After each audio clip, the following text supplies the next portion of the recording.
리빙 어떤 인생이라는 제목의 영화를 토론하려고 하는데요.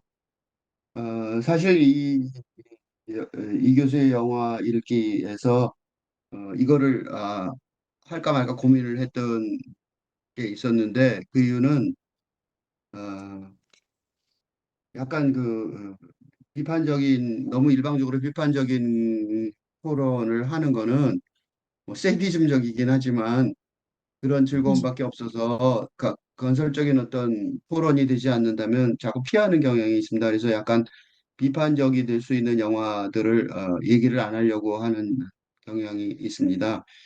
그래서 이 영화도 일본의 구로사와 아키라의 이키루라는 영화의 번안인 것 같아서 음, 그러면 이 서구 영화를 기본적으로 약간 깔보는 듯한 느낌이 들 것 같아서 음, 그런 게 마음에 불편해서 이 영화를 토론을 하지 않으려고 영화 읽기를 안 하려고 그랬었다가 마음을 바꿔먹은 가장 큰 이유 중에 하나가 이게 2017년 노벨 문학상 수상을 한 가조 이시구로가 각본을 일본계 영국 작가죠. 음, 각본을 썼을 뿐만 아니라 주연 배우하고 감독을 선정하는 기획과 제작 그러니까 영국을 배경으로 이키루를 리메이크 하는데 아주 주도적인 역할을 했다 그러더라고요.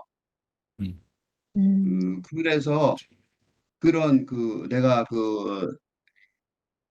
드디어 서양 사람들이 이 동양을 베끼고 있구나 이런 식의 얘기를 안 할 수 있어서 음, 그런 일방적인 그런 얘기를 안 할 수 있어서 너무 좋다고 생각이 들어서 다시 마음을 바꿔 먹었습니다. 그러니까 이시구로라는 분이 일본계 영국 작가, 그러니까 영국 사람이죠. 그렇지만 일본 자기의 전통을 다시 읽는 거이기도 하기 때문에 전혀 다른 관점에서 이렇게 일방적으로 얘기하지 않을 수 있어서 얘기하는 게 괜찮은 마음의 부담을 덜었습니다. 그래서 얘기를 어, 하는 게 좋겠다, 하는 게 괜찮다, 마음이 편하다, 마음이 좀 낫다 그런 음, 생각이 그런 마음가짐을 갖게 됐습니다. 네. 이제 뭐, 이 얘기를 하면서, 꺼낼 수밖에 없는 얘기는 뭔가, 음, 에브리데이 파시즘이라는 얘기를 먼저 하고 싶은데, 뭔가, 리슨이라는 영화를 최근에 다시 봤는데, 보면서, 음, 이제 켄 로치류의 영화긴 하고, 이제, 영국의 어떤, 이제, 복지 제도가, 복지라는 이름에도 불구하고, 뭔가 그 제도 자체가 모순적으로, 어, 한 이민자의 가정에서 아이를 탈취해 가려고 하는, 그럼으로써 이제 입양 가족으로 돌림으로써 그걸로 돈을 벌고자 하는 사람들에게 손을 들어주는 그런 제도 자체가 모순적으로 사람에게, 음, 영향, 그런 악영향을 주는 거를 보여주는 어떤 에브리데이 파시즘에 대한 얘기였는데, 그런 거에서는 이제 피해자의 역할로 이제 주인공이 나온다면, 여기서는 주인공의 역할이겠죠. 주인공의 역할에서, 음,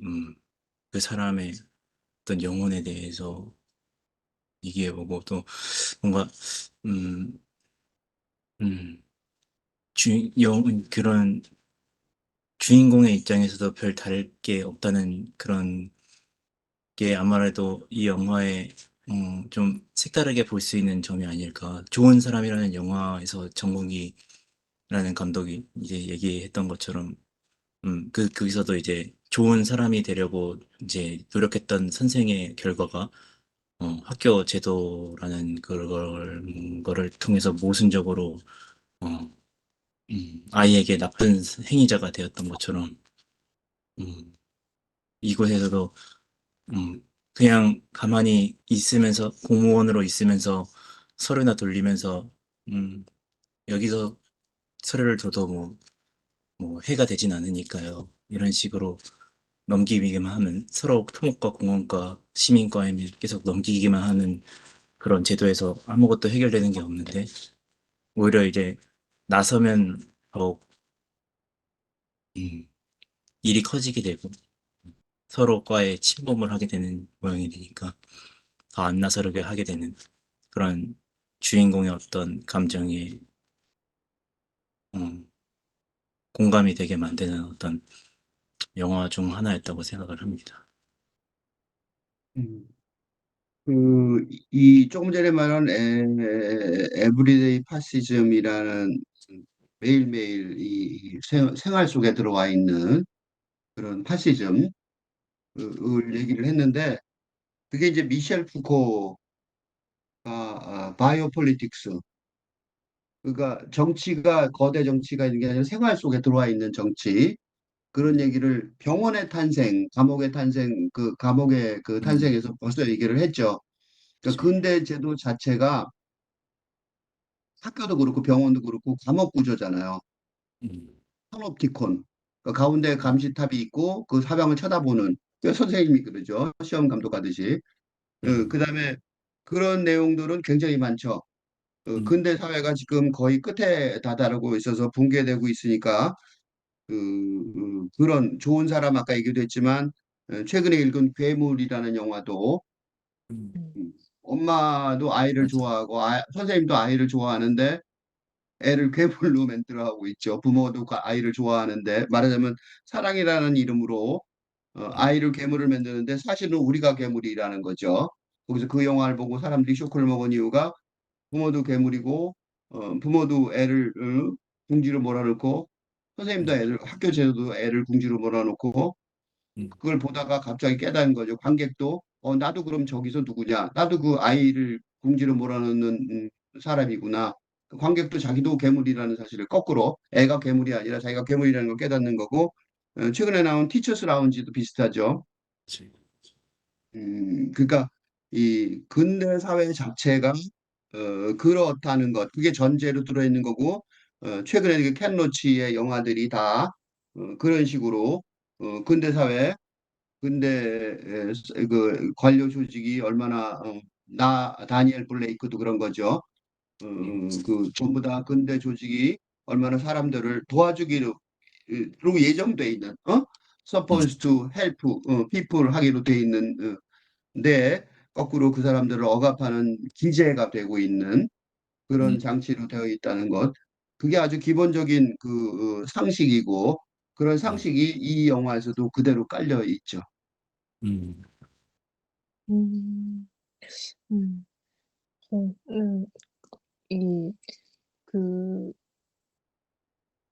이 영화가, 리빙, 어떤 인생 이 영화가 그 구로사와 아키라 이키루라는 영화를 기반으로 또 거의 똑같이, 거의 베꼈다고 해도 되는 정도로 완전히 똑같다고 보는 그런 영화였는데, 근데, 어, 이제 그러다 보니까, 이제 베낀 사실에 대해서 이제 뭐 숨기거나 그런 것도 아니고 당당하게 이제 베낀 거를 보여주는데 그러면 이제 그걸 왜 베껴야 했는지가 첫 번째로 궁금했고 그리고 어떻게 그게 차이가 있는지 그런 게 궁금했어요. 그래서 어 이제 그 그래서 저는 이제 제일 사소한 것부터 얘기를 해보면 그 이 없는 캐릭터 그러니까 원래 이키루에는 없는 캐릭터였던 신입사원 캐릭터가 제일 먼저 보였었는데 이 캐릭터가 리빙에서는 위클레어라는 그 위클레어가 아니구나. 피터 웨이클링이라는 신입 공무원 캐릭터가 이제 이키루에는 없는데 네, 요 리빙에는 나타나거든요. 그래서 이런 차이가 그 이 오히려 리키루에서는 좀 더 사람을 더 집중 그러니까 그 아예 대신에 이제 이키루에 있는 거는 그 캐릭터 구체화된 그 캐릭터 대신에 그 어떤 알 수 없는 목소리를 가진 사람의 그 목소리가 보이스 오버 돼서 어 이대로 살아도 괜찮을 것인가? 정말 괜찮을 것인가?' 되게 절박하게 물어보거든요. 그래서 처음부터 '또 무슨 일이지?' 하고 되게 질문하면서 보게 되는데 그래서 그런 이제 그렇게 물어보는 형식에서부터 차이가 있었던 게 둘이 이제 사실 그렇게 차이가 있으면 인제 제 생각에는 이걸 다시 베꼈을 때는 그 베낀 영화는 지금 시대의 사람들 관객들에게 더 다른 말을 더 얹어서 하고 싶기 때문에 베꼈을 거라고 생각을 하는데 근데 그 베낀 내용이 어 사실 베꼈더라도 그 배경이 그 옛날 똑같이 둘 다 그 문화만 서구 문화와 그 일본 동양 문화로만 바뀌고 이제 시대적인 배경은 거의 둘 다 비슷하게 20 세기 초반의 그 분위기란 말이에요. 그래서 근데 베꼈으면 좀 더 그 지금 21 세기의 모습이나 뭐 좀 더 후반대이거나 그렇게 베꼈어도 되지 않나 싶은데 꼭 그 다른 건 다 똑같고 그 배경까지 똑같고 그냥 이렇게 그 어떤 그 형식에서만 차이가 있게 만든 거는 왜일까? 이제 그 부분이 좀 의문이 좀 들었었어요. 좀 이게 아마 제 짐작으로는 이렇게 좀 이 사회에 대해서 좀 사적인 내용보다 좀 더 사회적인 내용에 대해서 얘기할 때는 이게 지금 당장 우리 눈앞에 있는 현실이 어떻게 미래로 될지는 아무도 모르니까 그걸 얘기하기가 힘들어서 이제 이 '그랬나?'라는 생각까지만 했는데 그게 너무 이 많이 영화에서 어떻게 그렇게 너무 됐을까? 많이 얘기를 해요. 너무 많이 지금 얘기를 했어요. 이 질문이 너무 많아서 초점이 지금 좀 음. 보려고 하는지 초점이 좀 흐려져 버렸어요. 그걸 내가 좀 정리를 다시 하고 그 하나하나 다시 얘기해요. 사소한 얘기만 했다고 그리고 생각했는데 왜 그렇게 됐지? 그러니까 아. 처음에 너무 많은 얘기를 한꺼번에 많은 질문을 한꺼번에 우두두 던져서 그 질문들이 하나하나 얘기를 해야지만 이 영화 전체를 풀어나갈 수 있는데 지금 영화 전체에 대해서 한꺼번에 온갖 질문들을 한꺼번에 질문만 쏟아내 갖고 다시 내가 음. 정리를 할게요. 처음부터. 첫 번째, 이 번안과 번역. 번역이라는 거는요. 번역은 그러니까 번역은 뭐냐면 원전의 언어, 제1의 원전의 오리지널 랭귀지하고 타겟 랭귀지가 있어요. 음. 그러니까 한국말을 영어로 번역한다 그러면 한국말이 오리지널 랭귀지고 영어가 타겟 랭귀지예요. 음. 그러니까 이 영화는 번안이냐 번역이냐 이거부터 먼저 생각을 해봐야 돼요. 그게 첫 번째 우선 문제예요. 근데 이게 번역은 번역은 첨가를 아무것도 안 하죠. 원전을 존중한단 말이에요. 그지? 음. 그러니까 이 영화는 스토리, 플롯, 인물 관계, 주요 장면들을 충실히 따라가지만 번역은 아니에요. 음. 번안이에요. 이수일과 심순애라는 스토리가 있어요. 이수일, 심순애 아시죠? 음. 그게 일제시대 초반기에, 조선시대 말기에 유명했던 얘기예요. 소설이에요. 근데 우리는 음. 이수일과 심순애를 우리나라 최초의 소설이니 중요한 소설로 언급을 안 해요. 왜 음. 그러냐면 그거는 덩어리. 번안 소설이에요. 번안 음. 소설은 원래 줄거리 원전이 따로 있어요. 오리지널이 있는데 그거를 지금 이것처럼, 이 영화처럼 음, 번역을 한 게 아니죠. 그죠? 번안을 한 거예요. 그래서 음, 원전이 따로 있고 번안을 했단 말이죠. 이게 음, 번안한, 근데 이 사람 되게 재밌는 게 가즈오 이시구로라는 사람이 자기가 이걸 못 써서 번안한 게 아니겠죠. 노벨상 수상자인데. 음, 그러니까 이걸 왜 번안했을까? 그게 되게 중요한 질문이에요. 음, 그죠? 이 질문을 우선 다시, 그러니까 이게 질문을 지금 내가 조금 전에 한 얘기를 명확하게 해주는 거예요. 응? 네, 그래서 그 번안의 과정에서 시대는 또 놔뒀단 말이죠. 그죠? 그리고 아까 말한 것처럼 서구 문화, 동양 문화였는데 1950년대 똑같아요. 그죠? 음, 근데 1950년대 런던으로 다 바꾼 거예요. 음, 번안하면서 다 바꿀 수도 있었는데, 그죠? 음, 왜 그것만 바꿨을까? 이 질문이 되게 중요한 질문이고, 이 질문이 끝까지 갈 거예요. 음, 명확하게 질문을 딱 주제를 만들어 놔야지 그게 이게 대화가 되는 거예요. 오케이? 음, 네, 두 번째 또 문제, 조금 전에 한 얘기 중에 하나가, 그래서 그 중에 하나가 뭐냐면, 번안한 이유 중에 하나가 시청 신입 직원인 웨이클링이라는 존재죠. 음, 그러니까 조금 전에 서구 문화, 동양 문화를 서구 문화로 바꾼 게 하나겠지만, 더 큰 주제는 신입 직원이 등장한다는 거예요. 음, 그러니까 그 이키루는 굉장히 어떻게 보면 잔인할 정도로 음, 주인공 와다나베의 인생을 아주 잔인하고 지독하게, 그죠? 음, 드라이하게 묘사를 해요.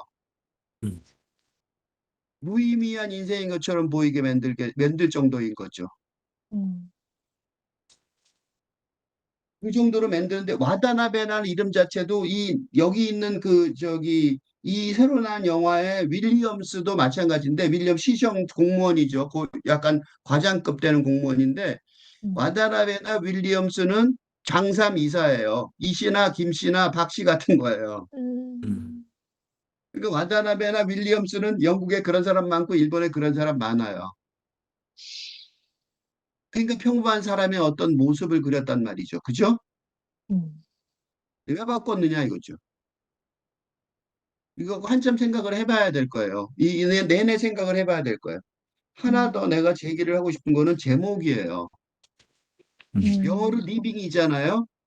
음, 그 다음에 리빙이 이키루라는 일본 번역의 번역이에요. 음, 근데 한국말 문제, 번역은요, 리빙 그래놓고 어떤 인생 그랬어요. 음, 어떤 인생은요, a certain life라고 영어로 번역할 수 있는데, 그거는 통상적인 일반적인 인생이 아니라 특별한 사례를 말하는 거잖아요. 음, 맞아, 그런데 이게 특별한 사례냐 아니냐도 또 문제가 되는 거죠. 이게 일반적인 사례냐, 특별한 사례냐, 그죠? 음, 음. 이게 한국말 번역이 또 문제를 제기를 하고 있는 거예요. 이거부터 우선 먼저 얘기를 해봅시다. 음, 음, 네. 음. 저는, 얘기한 것들이 어떻게 보면 핵심적인 질문들이죠. 그죠? 왜 그죠, 번안을 했을까? 그지? 맞아, 그다음에 왜 동양 문화를 서구 문화로 바꿨을까? 그죠? 음, 왜 신입식어는 더 집어넣었을까? 음, 그다음에 또 한국말로는 왜 어떤 인생이라는 제목을 붙였을까? 하나 더 붙인다면 음, 이런 것들이 모두 다 뭉쳐서 이거에 대답을 하면서 이 영화의 어떤 그 의미를 찾아가는 과정이 되겠죠. 그죠? 음, 그러니까 대답을 한 게 아니고 질문을 한 거예요. 지금 조금 전에 음, 한 얘기는. 음, 그러니까 그 질문이 이렇게 명확하게 뚜렷하게 말해야지 상대방들이 대답할 수가 있어요. 음, 1, 2, 3, 4 이렇게 정확히 말해줘야 돼요. 그렇지 않으면 음, 어디다 대답을 해? 이렇게 되는 거죠. 그죠? 음, 이거 하나씩 했으면 좋겠지만 이왕 얘기가 나왔으니까 네 개를 다 한꺼번에 합시다. 하나씩. 음, 음, 하세요. 왜 번안을 음, 했을까? 문제죠, 그지? 맞아, 사실, 이, 리빙이라는 영화랑 이키르랑 가장 전 큰 차이가 있다고 하면은 와타나베랑 윌리엄스의 어떤 태도에서 그 사람을 관찰하는 태도에서 약간 있다고 하거든요. 음, 음, 와타나베가 보고 이제 마거릿과 마지막에 대화하면서 이제 헤어지면서 아니 그 여자분하고 만나면서 이제 마지막에 이제 본인이 위암에 걸렸다는 얘기를 하고 하면서 이곳에서 이 장면에서 굉장히 다르다고 생각을 하는데 와타나베가 갑자기 리빙에서는 안 그러는데 리빙에서는 굉장히 서양인식으로 뭔가 설명을 해주거든요. 본인이 이래서 이렇게 됐다. 근데 일본은 굉장히 절박해요. 이키루에서는 굉장히 절박하면서 얼굴을 들이대면서 당신에게는 삶의 활력소가 있는데 그게 도대체 뭐지? 그걸 나한테 가르쳐줘. 이렇게 하면서 굉장히 절박한데 그러면서 갑자기 깨달았다는 듯이 폼을 이렇게 몇 초간 이렇게 바라보는데 그 부분이 저는 영화에서 제일 소름 돋는 부분이었거든요. 그냥 진짜 뭔가 이 약간 헛개비가 들린 그런 영화라고 했던 것 같은데 교수님이 저번에 얘기했을 때 약간 그런 헛개비랑 싸우는 듯한 느낌이라고 했을 때 약간 그 느낌이 그 장면에 약간 들어있는 듯 했어요. 이 리빙이라는 것은 없지만 그래서 이 부분을 이제 일본식으로 이제 표현했을 때 좀 과격하게 좀 음, 아무런 가감 없이 이렇게 팍 튀어나왔다면 가지고 이 식으로는 이제 영국 독자들이나 이제 그런 사람들을 좀 배려해서 웨이클링이라는 그런 화자도 출연시키고 마거릿이라는 사람도 좀 대화 가능하게끔 이런 윌리엄스도 이 설명도 이제 서로 대화가 가능하게끔 했을 텐데 저는 사실 이키루에서 이 장면이 나온 이후에 이, 이 허공을 바라보는 장면 나온 이후에 이제 이 직장인들이 굉장히 그 같은 동료였던 직장인들이 놀라면서 서로 얘기를 하잖아요. 엄청 놀라면서 이제 어떻게든 그 소스라치는 느낌, 어떻게든 그 와타나베 눈, 뭔가 친절한 웃음, 막 조직병 폭력배가 이제 본인을 협박하는데도 어떻게든 일을 진행시키려고 하는 모습, 뭐 어, 그런, 시장한테 가서 직접 얘기하는 모습 같은 거, 부시장한테 가서 직접 가서 얘기하는 모습 같은 것들, 그런 것들 본 충격에 휩싸여서 이제 그거에 어떤 이유가 있을까 서로 얘기를 하는데, 그 부분이 가장 중요한 부분이었다고 생각을 합니다. 뭐 바로 얘기할 수는 없겠지만, 뭔가, 음, 간단하게 얘기하면 뭔가, 음, 마음속에서 뭔가 주체와 객체를 나누고, 내 마음에 중요한 거는 밖에 있어 하면서 그 여자한테 찾으려고 했다가 뭔가 깨달음을 얻던 게, 내 마음속에 그게 모든 게 있구나 하고, 돌아서서 다시금 삶을, 돌아봤던 것 같은데, 와타나베라는 사람이. 그러면서 음, 뭔가, 뭔가 더 얘기를 해야 되지만, 아, 네. 어떻게 해야 지금 되게 얘기해야 될지 중요한 지적을 모르겠어요. 했어요. 어마어마하게 극적인 전환이 있었어요. 일본 음, 아키라 영화에는요. 극적인 전환이 거의 드라마틱이라고 말할 수 있는 게 있는데, 이 리빙에는 그게 굉장히 순화돼 있죠. 네, 네, 일부러 순화한 것 같기도 하고, 그 선호가 갈릴 것 같아요. 맞아요. 갈릴 거예요. 틀림없이 갈릴 것 같아요. 두 개를 다 보고 난 다음에는, 이케루가 더 좋다. 또는 리빙이 더 의미가 있다. 이렇게 얘기할 수 있을 것 같아요. 근데 그거는 바로 지금 얘기한 그 극적인 전환의 의미에 담겨 있는 거죠. 그럼 그 음, 극적인 전환이 뭐냐라는 거죠. 음. 음, 저도 약간, 어, 뭔가, 어느 날 공부를 하면서 혼자 방에 있으면서 뭔가 굉장히, 아니, 이거 말고 제가 겪었던 경험도 있지만 뭔가 공부를 하면서 갑자기 으스스해지면서 뭔가 무서웠던 느낌이 있긴 했거든요. 근데 그게, 그런, 와타나베가 그런 얘기를 했을 때 분명 그 여자가 굉장히 무서워했어요. 굉장히 반응이, 어, 뭔가 헛개비를 보고 있는 것 같은 그런 눈빛으로 보는데, 어, 뭐, 이런 시가 있더라고요. 이런, 이제 SNS 시인데, 그 제가 말했던 그 가수 포레스트 그 사람의 시인데, 어, 나는 오늘도 그런 생각을 한다. 그것도 텅 빈 내 방에 뭐 혼자 멀뚱히 서서 말이다. 신은 없을까? 물론 나는 신을 만난 적이 없지만, 신이 없다면 나는 어디에 감사해야 되며, 어, 신이 없다면 나는 나의 슬픔을 누구에게 토로하는 것인가? 나는 혼자인가? 그렇다면 내 방에 우뚝 서 있는 지금 참 짓궂으시네요. 라고 내가 말을 건네게 되는 이 존재는 대체 무엇이란 말인가? 뭐 완벽한 부실론 안에서 나는 버틸 수 있는가? 뭔가, 음, 이런, 뭔가 말을 걸게 되는 어떤 토끼비 같은 영혼의 존재에 대해서 뭔가 유령의 존재? 뭐냐면 환영이라고 표현할 수 있는 존재에 대해서, 제가 마르크스의 유령들이라는 책을 읽다가 똑같이 느꼈던 것 같은데, 그때도, 무서움을 느꼈을 때에도 그런 거를 조금 더 얘기를 정리를 하자면, 우리는 우리 안에서 어떤 것도 스스로 배울 수 없지 않은가.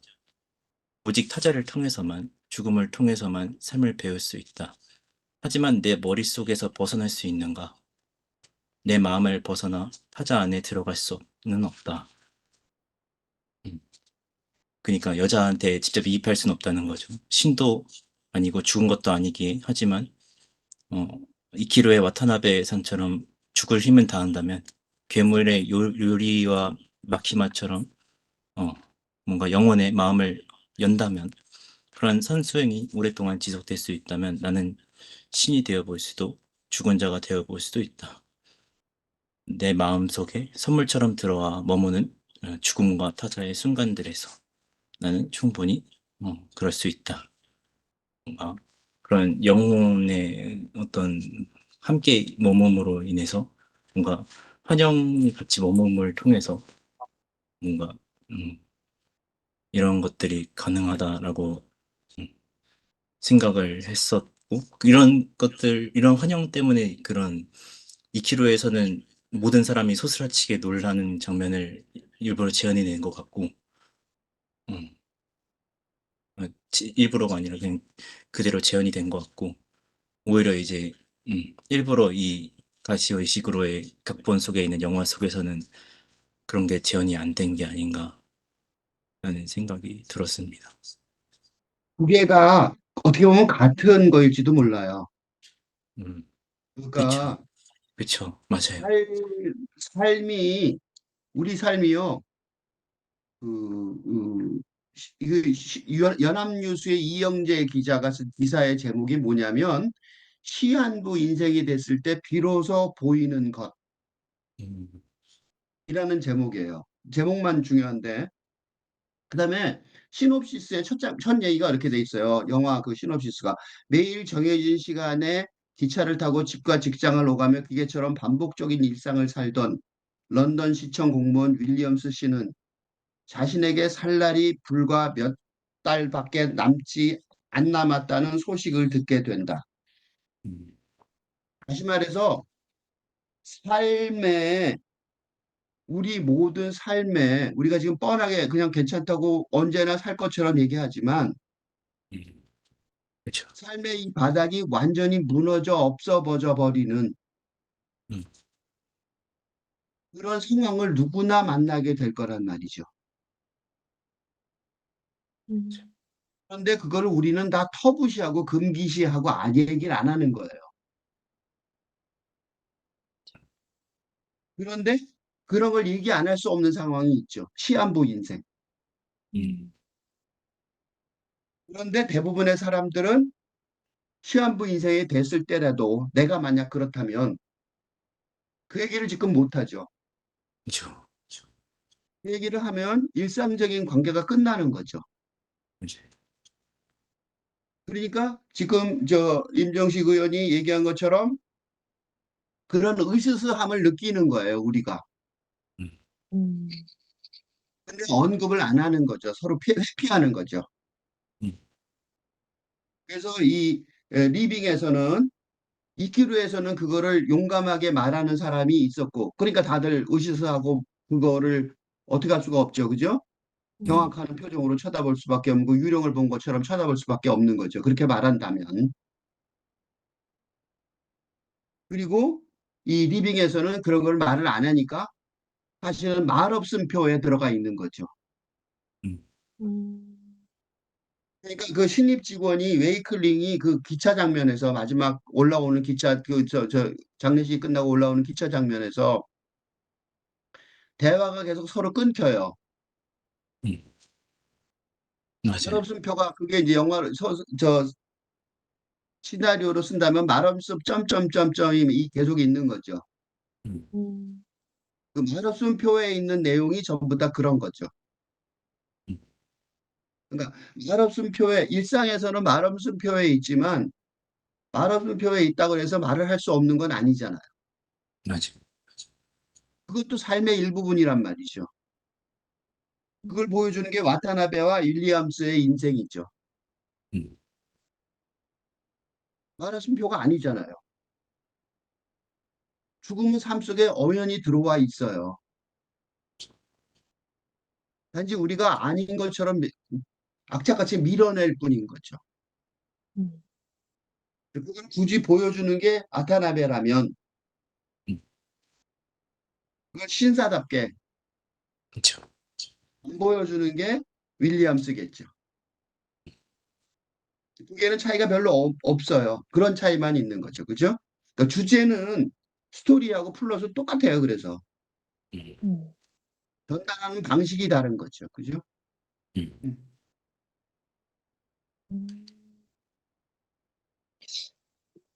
뭔가 좀, 음, 그러면 제일 아마 쉽게 찾아볼 수 있는 차이 나는 게 저는 이제 그, 그 주인공이 거기 또 카페, 그 노래하는 카페인가? 거기가 같은 데 가서 노래를 부르는데 그 두 노래만큼은 둘이 달랐던 것 같아요. 그 리빙에서는 고향을 노래 스코틀랜드 자기가 온 그 고향에 대한 노래를 부르고 이키루에서는 아가씨한테 사랑을 하시라고 덜 젊음이 사라지기 전에 내일이 또 있을 거란 생각하지 말라는 그런 내용이었는데 그래서 그 저는 여기에서 본 게 이제 그 고향을 노래하는 노래는 굉장히 목가적이었어요. 되게 전통적으로 서구 그 문화에서 많이 이제 계속 전해 내려온 그런 전통적인 노래였는데 근데 이제 그 이키루에서 부른 와타나베가 부른 노래는 이제 그런 이 어 아가씨한테 부르는 그 말이라는 데서 좀 이 자기가 자기 인생을 주체적으로 살지 못한 그런 후회와 그런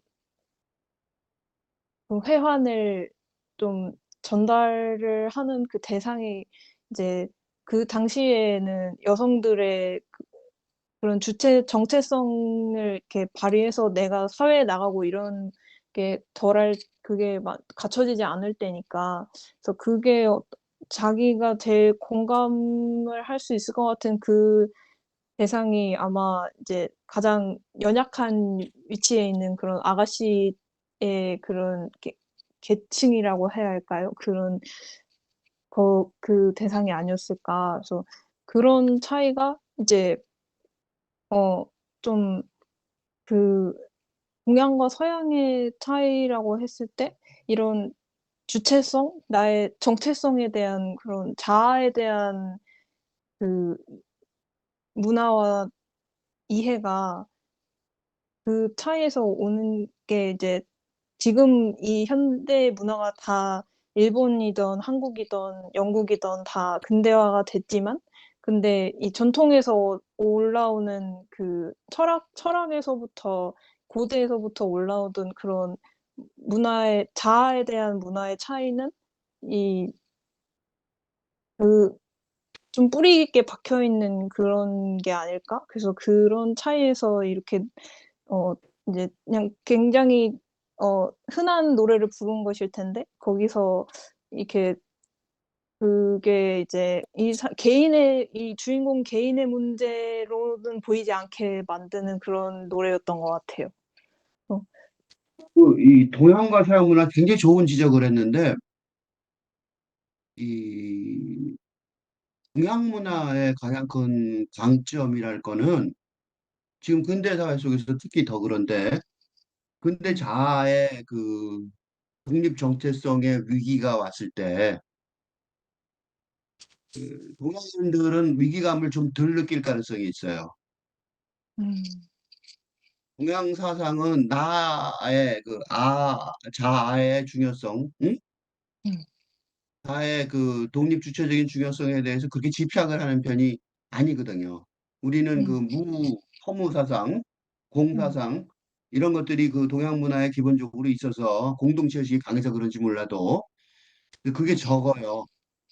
그래서 그런 충격이 적으니까 와다나베가 이렇게 그 자기를 벗어나는 음. 단호하게 그 위기 음. 앞에서 벗어나는 게 훨씬 더 단호할 수 있는 거고 음. 리빙의 윌리엄스 같은 경우는 그렇게 벗어나는 거를 쉽게 할 수 있는 상황이 아닌 거죠. 음. 그 신사 모습도 그렇잖아요. 끝까지 그죠? 맞아요. 흐트러짐이 없는 그런 것들도 그러니까 똑같은 위기에 도달을 했지만 음. 그 태하는 태도가 그런 면에서는 동양 문화가 훨씬 더 과감하게 받아들이기가 수용하기가 쉬운 거죠. 그러니까 죽음 음. 앞에서 그러잖아요. 죽음 앞에서 왜 5단계가 있다고 그러죠? 거부하고 어쩌고 그러다가 음. 퀘블러의 그 유명한 얘기 있죠. 죽음 앞에서 마지막에 수용으로 가는 단계. 맞아, 맞아. 그런 단계 다섯 그 단계. 유명한 얘기 있잖아요. 그거 네. 그 5단계 뭐 거부 뭐 분노 맞아, 이런 맞아. 그죠? 그런 우울 단계 있죠. 어쩌고. 음. 뭐, 그런 단계에 있어서 그거를 이제 서양식으로는 그게 맞아요. 음.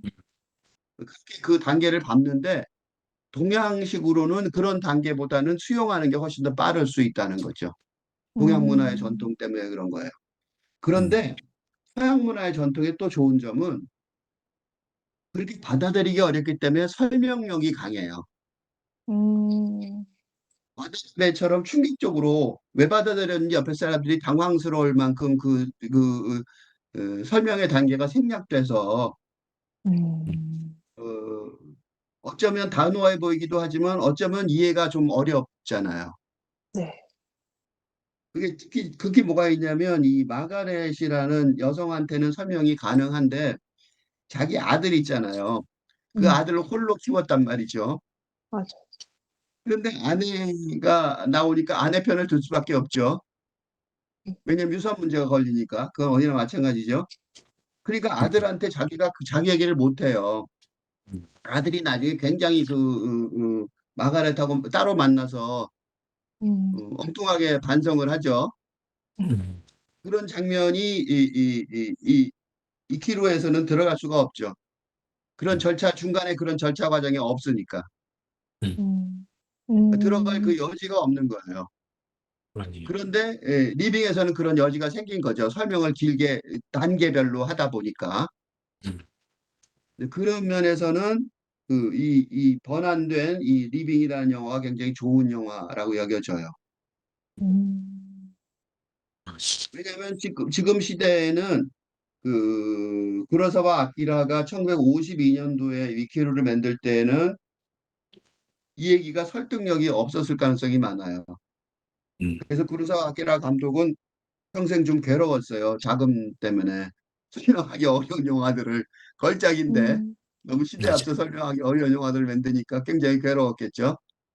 맞아요. 그러니까 이제 그거를 지금 시대는 훨씬 설명하기가 좋아진 상황인 거예요. 그게 서양과 동양도 차이가 있지만 시대를 똑같이 만들더라도 그거가 음. 아무 상관이 없는 거죠. 그 시대에도 똑같이 그 시대나 지금이나 그 근대적인 그런 변화는 문제는 똑같으니까요. 음. 1950년이나 지금이나 근대라는 면에서는. 그래서 이시구로가 그런 거를 각본을 새로 써서 그게 지금 시대에도 똑같은 의미가 있다. 그때 그런 의미가 있었다는 사실을 설명하는데 굉장히 중요한 역할을 했다고 생각이 들어요. 음, 그렇지. 음, 음, 음, 음, 음.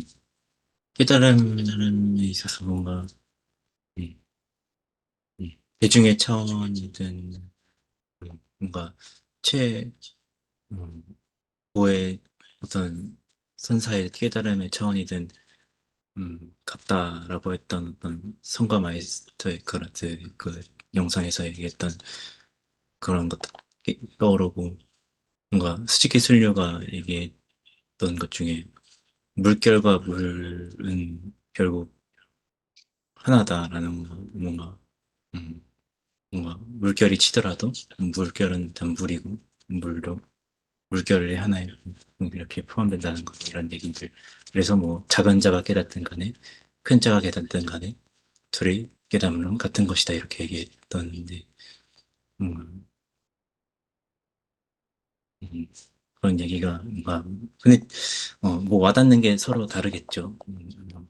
이큐루라는 영화가 필요한 사람이 있을 것이고 리빙이라는 영화가 필요한 사람들이 있을 것이고 그런 거지. 음. 또 뭔가 저는 그냥 주로 깨달은 텍스트를 많이 얘기할 수밖에 없는데 뭐 이런 글을 썼던 것 같아요. 우리는 겸손할 수밖에 없다. 우리가 하는 위대한 일들을 음, 우리가 하는 게 아니고 뭔가 어, 리빙이나 이제 이키로에서 윌리엄스랑 마타나베 씨가 했던 그런 위대한 일들 그런 것들이 어떤 환영과 함께함으로써 할 수 있는 것들이 더 직설적으로 말하자면 삶과 죽음에서 사이에서 삶과 죽음의 사이에서 같이 둘 사이에서 뭔가 삶 속에서만도 아닌 죽음에서만도 아닌 음, 단, 단지 삶과 죽음 그 사이에서 어, 모든 둘 사이에 발생하는 것은 어떤 환영과 함께함으로써 그 자신을 유지할 수 있다라고 얘기했었는데 음, 음, 음, 그런 뭔가 음, 신이기도 하고 죽음이기도 하지만 뭔가 신도 아니고 완전히 죽은 것도 아닌 어떤 그 어떤 유령성에 대해서 음, 우리는 그 때문에 겸손할 수밖에 없다. 음, 음. 그 우리는 말을 걸고 함께 있음을 통해서만 유령과 함께 있음을 통해서만 우리의 존재를 유지할 수 있는 것이다. 이렇게 그런 것 조금 같습니다. 전에 한 말 중에 겸손이라는 단어 되게 중요한 단어인 것 같아요. 그, 그 신입 직원 웨이클링한테 준 쪽지 있죠. 그 네, 쪽지를 읽는 장면이 나오는데 뭐라고 말하느냐면 읽어볼게요. 네, 어떤 목표를 위해 매일 애쓰는 건지 확신할 수 없는 날들이 찾아오면 음, 점점점 우리의 작은 놀이터가 완성된 순간에 느꼈던 소박한 보람을 떠올리길 바랍니다. 이 모든 소란이요, 작은 놀이터면 드는 거예요, 둘 다. 음, 맞아요. 아주 겸손하고 소박하게 이를 데 없는 목표란 말이죠. 음, 그깟 놀이터 하나 갖고 음, 이렇게 옆에서 얘기하는 것 같은 소리가 들려요. 음, 그런데 그거는 겸손한 마음을 가지고 있다면 그렇게 얘기하면 안 되는 거라는 걸 알게 되는 거죠. 그깟 놀이터가 아닌 거죠. 음, 그거는 우리 삶 자체가 죽음의 바탕에 같이 죽음의 이면이라는 사실을 알고 나면 음, 그깟 놀이터가 아닌 거죠. 거기가 바로 죽음의 장소니까. 놀이터 그 근해에서 죽잖아요. 음, 그러니까 삶의 완성된 성취, 어쩌면 거의 유일한 성취일지 모르는 성취 속에서 죽는 거죠. 음, 그러니까 남들 볼 때는 그깟 놀이터고 그깟이 근해 한두 개, 세 개, 두 개, 세 개 달려 있는 그죠? 그죠. 그러니까 음, 겸손한 성취이라고 볼 수 있는 거죠. 음, 좋게 말하면 겸손한 성취고 나쁘게 말하면 하찮은 업적이죠. 맞아요. 비꾸어와서 하찮은 업적이라고 말할 수 있는 거예요. 근데 그게 하찮은 업적이 아닌 이유는 겸손이 중요해지기 때문에 그래요. 음, 겸손이 음, 왜 중요해지냐면 음, 이 일이라는 것이 그냥 단순히 물질적인 결과만을 갖고 오는 게 아니라서 그런 거죠. 음, 이게 뭔가 물질적인 것을 넘어서는 게 있는 거죠.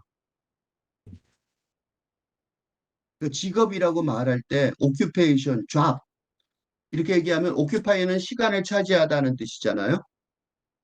job은 직업이라는 뜻이란 말이죠. 근데 무슨 단어도 있냐면 calling이라는 단어도 있어요. 소명. 음, 그러니까 그게 소명이 된 거예요. 음, 그래서 자존심을 굽히고 자기도 과장인데 옆에 음, 부하 직원도 보는데 음, 상사한테 제발 부탁합니다. 음. 이런 굽히는 말을 할 수 있게 되는 거죠. 소명이라고 생각했기 때문에. 그런 거를 구체적으로 보여준 게 웨이클링한테 전해준 말이고 그런 전통이 이 구로사와 아키라가 세운 전통이고 그런 전통을 가즈오 이시구로가 지금 시대에 특히 이어가야 된다고 믿는 것 같아요.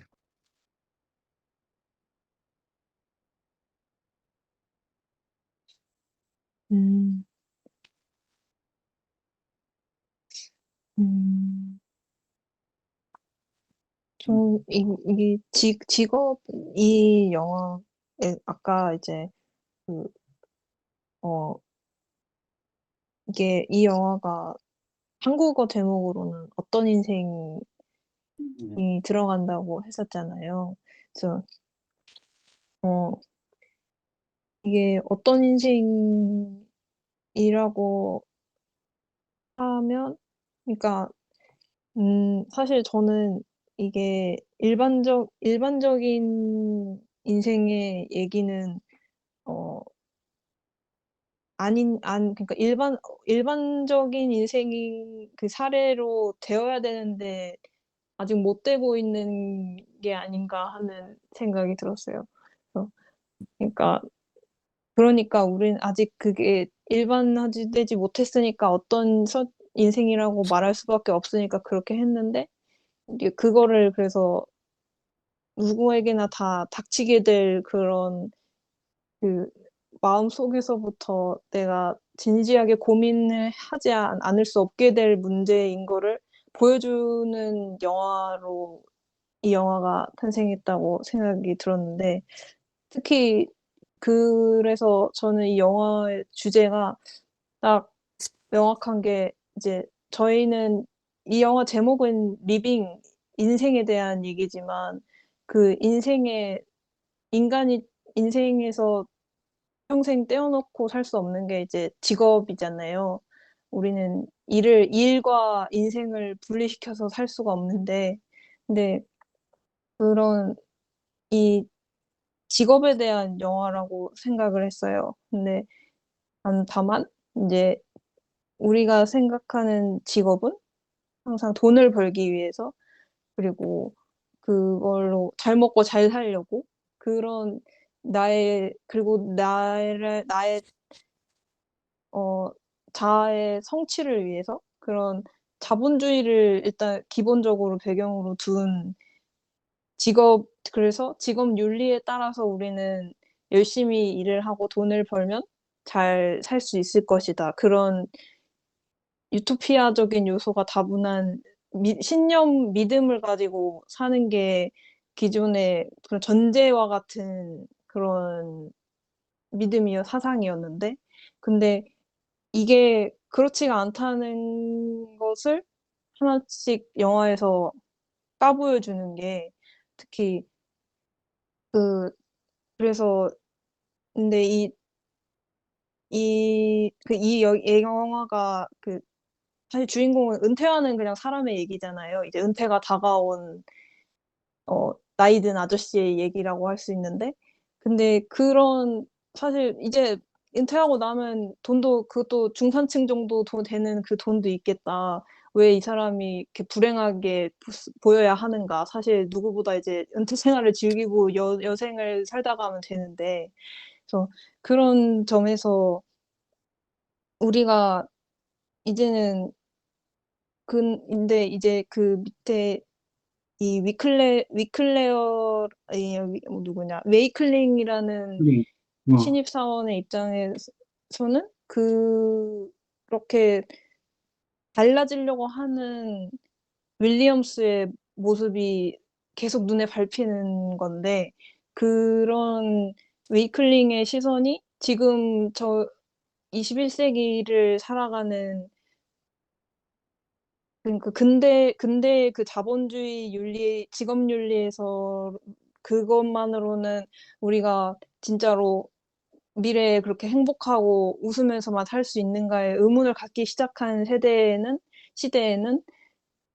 이 윌리엄스라는 존재, 이 사람의 변화와 그 달라짐이 우리가 자세히 관찰해야 되는 사람이 된 걸로 이 영화에서 그려줘서,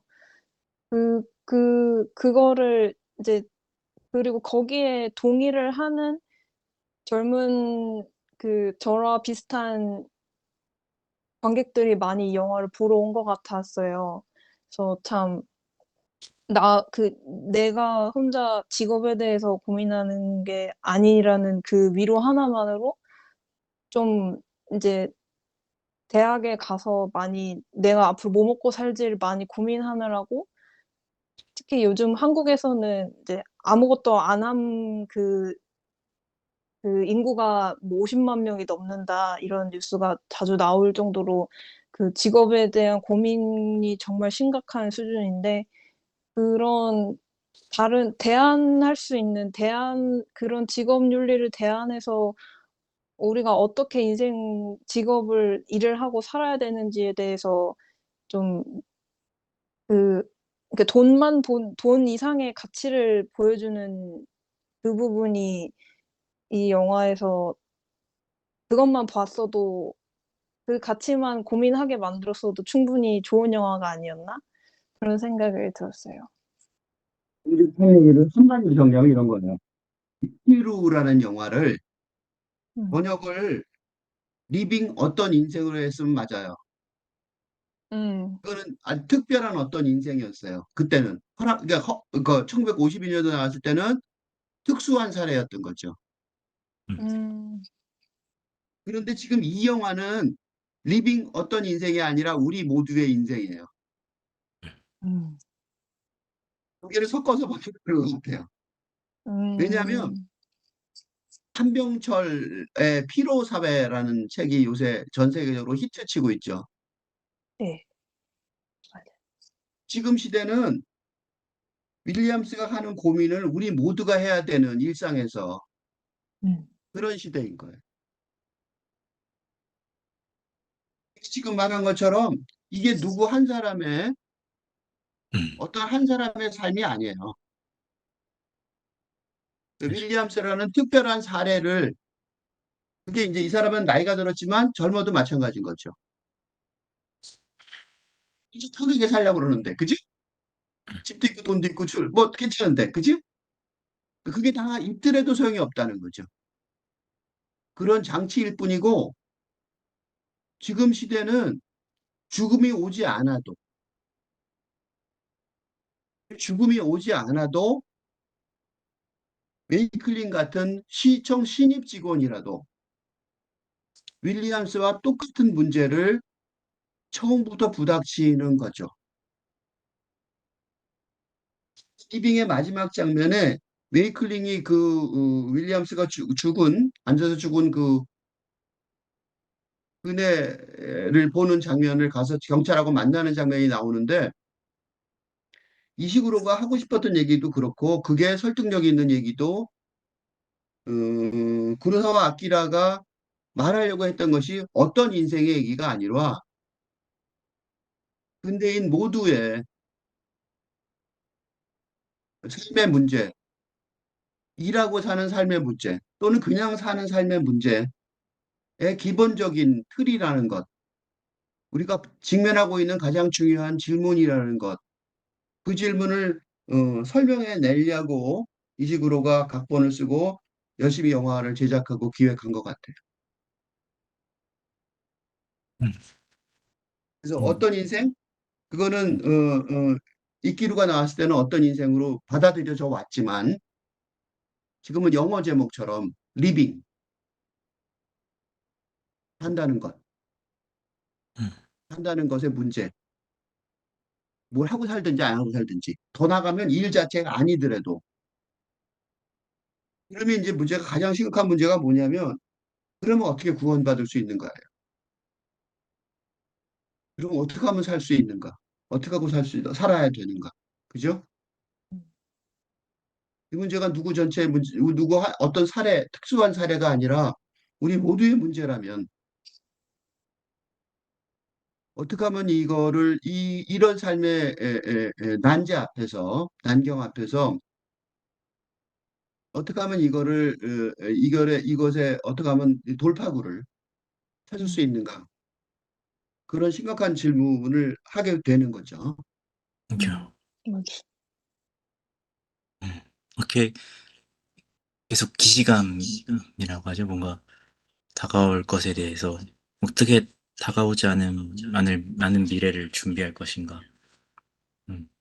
근대 시대와 탈근대 시대가 혼재해 있는 상황에서 뭐 리슨이라는 영화를 보면은 음, 복지 제도 자체가 어, 그 복지 제도를 받고 있는 수요하는 사람들한테 어떻게 모순적으로 제도 자체가 해가 되는가라는 근대 사회 자체 제도가 자체가 가지는 힘이 아직도 남아 있지만 그 와중에서도 테러리즘 뭔가 레지스탕스 같은 그런 조직들이 어떻게 한 아이라도 탈출시키기 위해서 복지 제도가 어떻게 탈취하려고 하는 아이를 어, 한 명이라도 빼내기 위해서 어떻게 노력하고 있는가. 그런 뭔가 테러리즘의 현실적인 참여적인 이야기가 있어서 그 리슨이라는 영화가 어떻게 보면 성공할 수 있었다. 사회 비판적이면서도 성공할 수 있었다. 이런 얘기를 했는데 그래서 뭔가 어떻게 이런 번역을 할 것인가. 기류를 어떤 형태로 설명할 것인가. 뭔가 조셉 콘라드 같은 경우는 뭔가 조세 콜라드의 액자 구조 있잖아요. 약간 이 리빙 어떤 인생에서는 그런 액자 구조처럼 뭔가 웨이클링의 화자에서의 어떤 변화, 심리적인 변화가, 이제 독자들의 변화가 되길 바라면서 조세 콜라드의 액자 구조에서처럼, 말로우의 커츠에 대한 얘기가 화자에게 직접적인 변화를 일으켰던 것처럼 그런 형식에서의 변화, 같은 거를 준비했던 게 지금에서도 또 드러나는 아무래도 가지오 이시구로가 그런 것을 남아있는 나날이라는 소설에서 썼던 것처럼 어, 본인 화자 자체가 이제 변화하는 그런 거를 주로 썼었던 것처럼 그러면서 같이 변화해가는 그런 거를 지독하게 써내렸던 것처럼 화자 스스로의 그런 문제들을 이겨내는 거니까 지독할 수밖에 없는데 그런 것들을 질문하는 거. 탈근대 문제 시대, 근대 시대가 아직 근대 시대의 힘이 아직 전제해 있고 탈근대 시대는 이미 왔고 테러리즘이라는 형식으로 이미 레지스탕스라는 형식으로 뭔가 굉장히 나쁜 단어처럼 보이지만 우리한테 현실적으로 도움을 주는 형식으로 또 남아 있는데 이거를 음, 어떻게 번역할 것인가? 새로운 형식은 또 어디 있는가? 음, 찾아내는 게 좋은 영화였던 것 같습니다. 그것도 굉장히 좋은 지적인데 액자 구조가 굉장히 좋은 지적이에요. 왜 그러냐면 우리가 어느 정도 영화를 좀 아는 사람이라면 리빙을 보면서 kurosawa 아키라의 이키루를 생각하지 않을 수가 없잖아요. 음, 그러니까 우리가 커츠의 얘기를 말하는 말로처럼 kurosawa 아키라의 이키루를 말하는 리빙이에요. 그 리빙은 번안인데 아까 내가 번안이라고 얘기했잖아요. 이 번안은 이끼루의 번안이에요. 이끼루를 액자 안에 넣고 호치 얘기처럼 음, 그걸 바깥에서 말로가 다시 얘기하는 거죠.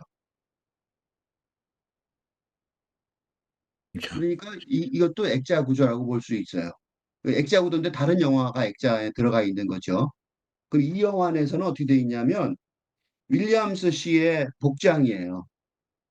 음, 윌리엄스 씨가 누가 봐도 번듯한 영국 신사예요. 음, 그리고 그 난생 처음 인생을 즐겨보기라고 보기로 결심한 그는 바닷가 휴양지에서 술과 노래에 취해 보이기도 하고, 그죠? 음, 그렇게 그 시놉시스에 써 있어요. 그러니까 극작가인 사람을 만나죠. 만나갖고 그 사람하고 막 술 먹고 돌아다니다가 거기서 뭘 하냐면 비싼 돈을 주고 중절모를 사요. 중절모가 뭐냐면 영국 신사의 모습을 완성시키는 모자죠. 음, 근데 이 영국 신사라는 게 웃기는 게요. 이게 1950년이잖아요. 이때 T.S. eliot이 영국에서 그 페이버 앤 페이버에서 이사를 하죠. 출판. 예? 근데 T.S. eliot이 어떻게 다니면 영국 신사의 모습을 하고 다녔어요. 음, 우리는 영국 신사라 그러면 되게 영국이니까 당연히 영국 신사겠지 이렇게 생각하잖아요. 근데 T.S. eliot의 영국 신사 모습에 대해서 뭐라고는 평가가 있냐면 음, 다들 이상했다. 음, 그러니까 괜히 한복 입고 내가 시내를 돌아다니는 거랑 비슷한 거죠. 음, 그러니까 윌리엄스 씨의 액자 안에 들어있는 자기 옛날 모습은요, 양복을 입은 모습이에요. 음. 영국 신사의 모습인 거죠. 음, 그러면 이 영화에서 그게 커츠죠. 쉽게 말하면 액자 구조의 커츠죠. 그죠? 음, 커츠의 옛날 음. 영웅담 같은 거예요. 근데 음, 그걸 바깥에서 말로가 다시 해석하죠. 음, 음. 여기서 다시 해석하는 거는요. 빌 나이라는 영화 배우예요. 바로 음, 맞아. 이것 때문에 이 사람이 데뷔 47년 만에 아카데미 이 남우주연상 노미네이트 됐대요. 음, 음. 근데 왜 그러냐면 빌 나이라는 이 사람이 특징이 말수는 적은데 자연스럽게 풍기는 우아함과 따스한 기운이 있어요. 다른 사람들하고 달리 영국 신사 흐름은 딱딱하고 규칙을 지키고 음. 엄격하고 그런 가부장적이고 그런 느낌이 있잖아요. 음. 근데 이 사람 자체가 갖고 있는 본성, 이 배우가 갖고 있는, 그래서 이시구로가 이 주연 배우를 선정하는데 관여를 했다고 그러더라고요. 그래서 내가, 이게 이시구로가, 그래서 내가 이거를 따르게, 달리 보게 된 거예요. 그러니까 어쩔 수 없이 영국 신사처럼 꾸미고, 음, 딱딱한 공무원처럼 꾸미려고 노력하지만, 자신이 갖고 있는 본성이 드러나는 거죠. 음, 그거는 말로우가 커츠에게서 발견한 것이기도 해요. 음, 커츠는 식민 제국주의자죠. 자기 돈 음, 벌기 위해서, 상하를 벌기 위해서 원주민들을 마음대로 죽일 수 있다고 생각하는 사람이에요. 해골로 자기 집을 치장하는 사람이에요. 음, 플로가 본 건 그게 아니에요. 음. 그 사람 속에 있는 따뜻함인 거죠. 음, 어쩔 수 없는 따뜻함을 본 거죠. 음. 음, 커츠가 자발적인 제국주의자이긴 했지만 음. 윌리엄스가 자발적인 공무원 행정 관료이긴 했지만 그럼에도 불구하고 사람이 가진 본성은 그대로 남아 있는 거라서 그걸 뚫고 나오는 거죠. 그거를 액자 구조의 바깥에 있는 화자가 읽어낸 거죠. 음. 그거를 구로사와 아키라의 이키루를 보고 가즈오 이스구루가 그거를 읽어낸 거예요. 다정함의 힘이라고 말할 수 있는 거죠. 그러니까 다정함의 힘이 있어서 그런 삶에 있어서 삶에 그런 혼란, 억압을 하지 않을 수밖에 없는 그런 위치에 놓이는, 그러니까 아까 얘기한 계속 그 입양아 그 문제 그 영화도 마찬가지지만 제도는 어쩔 수 없이 그렇게 흘러가요. 그게 근대 제도니까요. 그렇다고 해서 그 안에서 나는 한병철의 필요사회에 대해서 그래서 불만이 좀 있는 것이 우리가 다 필요사회 속에서 수동적으로 억압당하고 피해자라고 생각하는 건 난 동의할 수가 없어요. 음. 그걸 뚫고 나오는 힘이 있을 거라고 생각해요. 그렇지 않다면 인류는 너무 절망적이에요. 그래서 한병철의 필요사회가 인용하기는 좋지만 규범으로 삼기, 그러니까 모범으로 삼기에는 부족하다고 생각이 들어요. 음,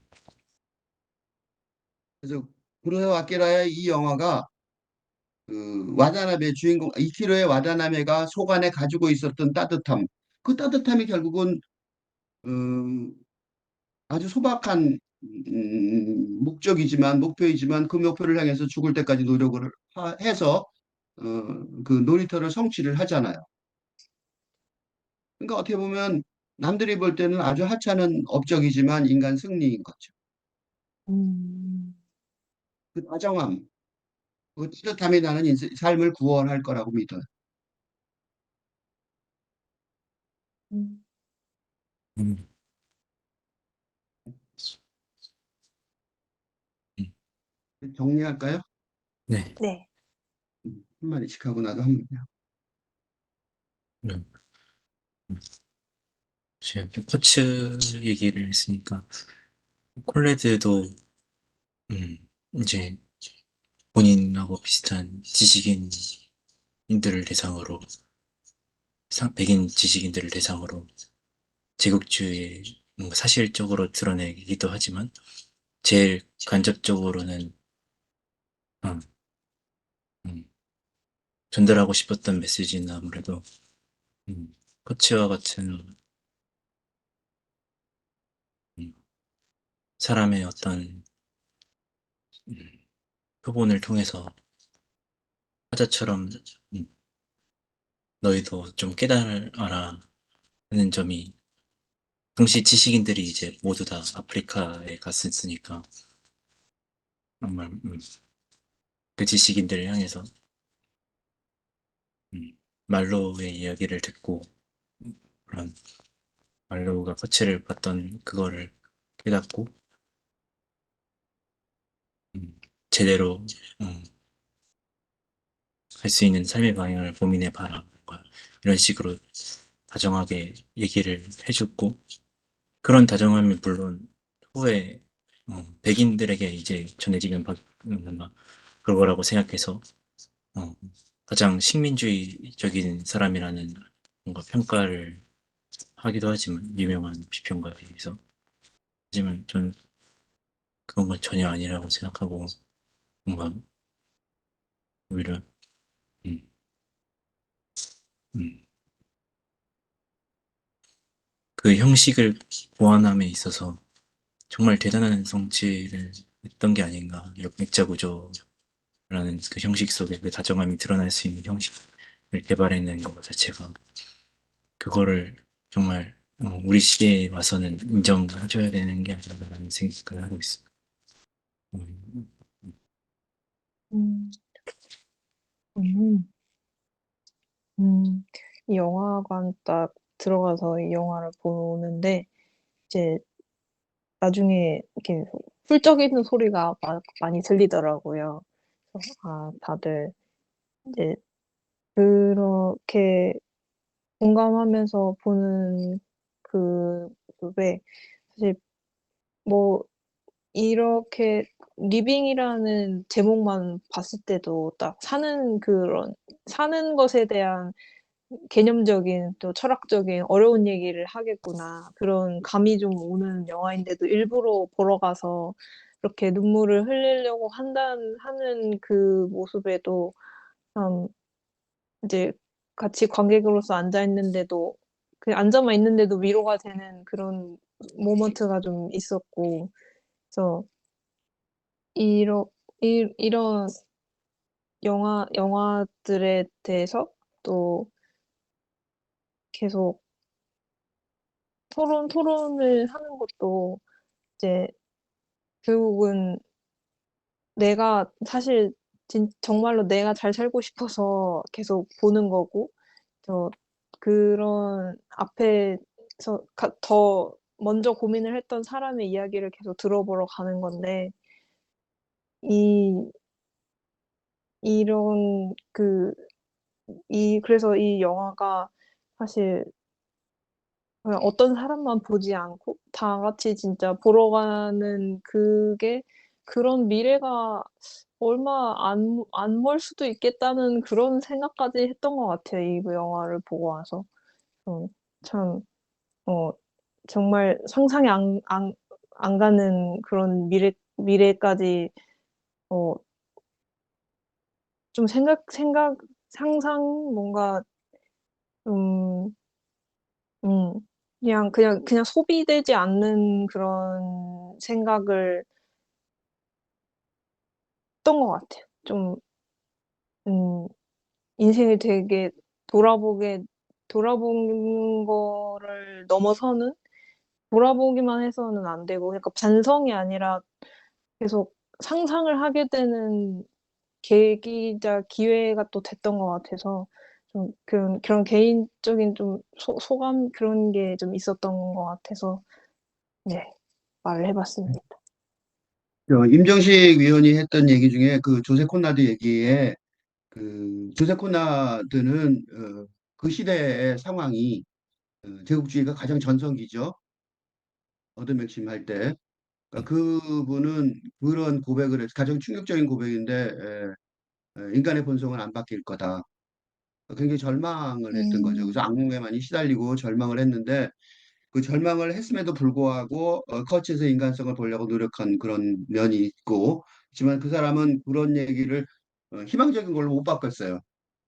그래서 나중에 이제 비판을 아프리카 쪽의 비평가들이 아프리카 문학 비평가들이 콜라드를 공격한 적이 있고요. 그거는 그 사람이 거기까지 못 벗어나왔으니까.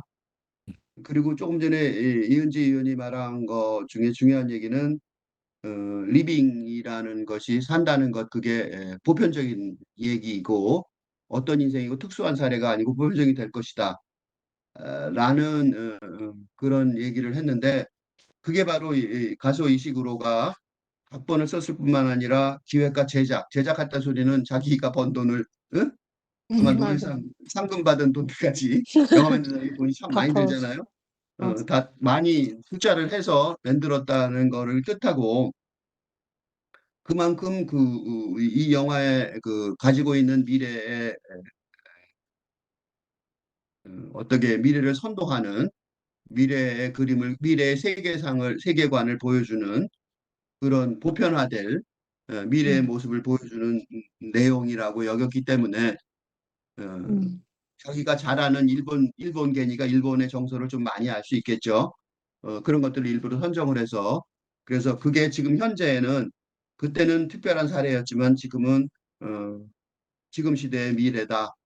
현재 다가와 있는 미래, 현실적인 내용이다. 음. 이게 지금 시대의 가장 중요한 질문이고 그 대답이 여기에 있다라고 하는 그런 입장을 굳건히 가지고 있는 것 같아요. 음. 이 구로사와 아키라에 대해서 한마디 더 하고 끝내자면 이분은 여기서 지금 번안을 얘기를 앞에 해서 내가 번안을 좀 나쁘게 들렸을 것 같아서 그걸 좀 정리하자면 구로사와 아키라는 러시아 소설 이런 전통의 근대의 뭐존 포드 감독의 영화 서부극 이런 것들을 차용하는데 별 꺼리낌이 없었어요. 그래서 그 셰익스피어의 맥베스를 번안한 거미집의 성, 리어 왕을 번안한 란, 햄릿을 번안한 나쁜 놈일수록 잘 잔다. 음. 그런 것들이 있어요. 나한테 이제 영문학자니까 내가 그런 거에 굉장히 관심이 많은데 정말로 멋있게 번안을 했어요. 그래서 번안이 나쁜 게 아니다. 내가 아까 번안이라고 얘기했다 그래서 그게 근데 그 번안하는 그 셰익스피어의 그 글 보면 셰익스피어는 근대를 시작한 사람이죠. 어떻게 보면 르네상스의 모델이란 말이에요. 영국 르네상스의 모델이고 어떻게 보면 전 세계 근대화적 사고 방식의 모델인데 그 안에 들어있는 탈근대성, 근대 본래적으로 들어있는 탈근대성까지 포함하는 그런 번안인 것 같아서 그게 번안이라고 말해야 될지, 응? 완성이라고 말해야 될지 맞아. 모를 정도의 그런 어떤 그 업적을 남겼고 그존 포드 영화의 서부극을 좋아했지만 7인의 사무라이 같은 영화는 어, 그 서부극을 완전히 바꾼 그러니까 굉장히 사실적인 폭력 묘사. 옛날에는 서부극들은요 총 쏘고 빵빵 쳐 마지막에 결투하고 끝났어요. 그리고 쏘고 음. 죽는 쓰러진 장면 살짝 보여주고 근데 사실은 그 총싸움하면 얼마나 잔인하고 피비린내 나요. 그거를 7인의 사무라이의 칼싸움에서는 아주 사실적인 폭력으로 극적인 효과를 극대화해서 보여주거든요. 음. 그래서 그거가 영향을 받아서 마카로니 웨스턴, 클린트 이스트우드, 세르조 레오네의 서부극, 황야의 무법자, 또 황야의 7인, 그다음에 더 나아가서 스타워즈까지 그런 영화들, 그 서부 영화에 굉장히 서양 영화에 굉장히 큰 영향을 꼭 미쳐요. 그래서 음. 1990년대 아카데미 평생 공로상을 받는데 그 구로사와 아키라의 그 첫 번째 영화가 제일 유명한 영화가 라쇼몽이죠. 네. 라쇼몽이 진리가 무엇인지, 그죠? 근대 철학에선 근대 사상에선 진리가 중요하죠. 정확한 진리, 명확한 진리. 근데 아시면이라는 영화 자체가 살인 사건이 나는데 누가 살인자인지 진리를 말로 표현할 수 없다. 라는 게 주제란 말이죠. 그만큼 구로사와 아키라는 아주 탈근대적인 그런 선구자라고 볼 수 있는데 그 선구자가 이키로에서 주인공 와다나베가 그냥 죽음 앞에서 허무적인 그런 응? 그런 상황, 그런 정도에 끝났을 리가 없다. 그죠? 뭔가 더 보여주고 있다. 갈 길을 보여주고 있다. 라고 이식으로가 판단할 수 있는 건 옳은 얘기죠. 음. 구로사와 아키라의 다른 영화들을 보면 이키로에는 뚜렷하게 잘 안 드러나 있지만 그가 전달하고자 했던 지금 시대의 교훈, 그 삶의 영성, 글로 일하는 것의 영성, 그죠? 영성의 음. 차원, 물질의 차원을 훨씬 뛰어넘는 물질과 감정의 차원을 뛰어넘는 영성의 차원이 있다. 는 거를 보여주는 거기에 구원이 있다. 그걸 보여주는 그리고 그걸 위해서는 용감하게 어, 부드러워져야 된다라는 음. 주장을 하고 있다고 보여져요.